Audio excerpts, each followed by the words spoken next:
The last video in the playlist looked at how we could create a set of revision flashcards for the history of Canterbury.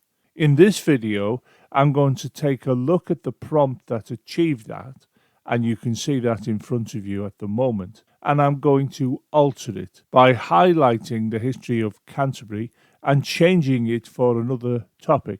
And the topic is going to be Ohm's Law, as you can see I'm typing in now.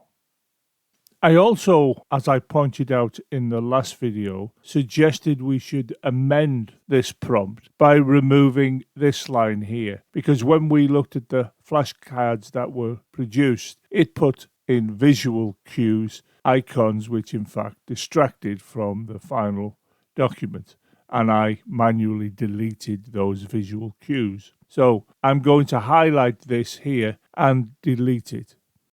I'm now happy with this prompt, so I will click here and let Copilot generate the appropriate flashcards. And you can see we've got this heading, Ohm's Law Revision Flashcards.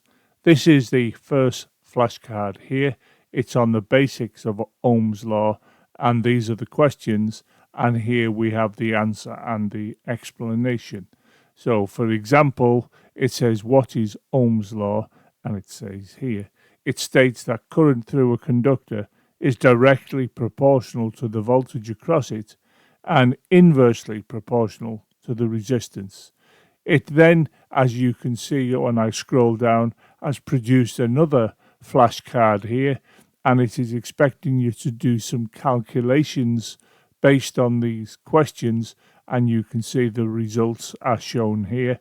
And I'll scroll down again, and you can see it's got some key concepts, and these are the questions, and these here are the answers. So you can now see how easy it is to produce flashcards on any topics. And if you note the style of these flashcards, it's a little bit better than the style we had in the flashcards for the previous video I showed you, because I removed that one sentence and it made a big difference to the layout of the tables. I did not have to manually alter this. However, I do, of course, have to check that it's correct in what it is saying and also correct with respect to the calculations it's made.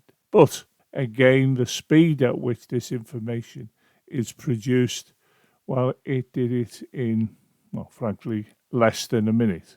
You spend more time thinking about what the prompt will be, and here, of course, there are only 3 flashcards. I could try altering the prompt again to ask it for more flashcards, and we can see what that did, but I'll leave that as an exercise for you. I'll put the prompt in the description of this video on YouTube so you can have a go at this yourself.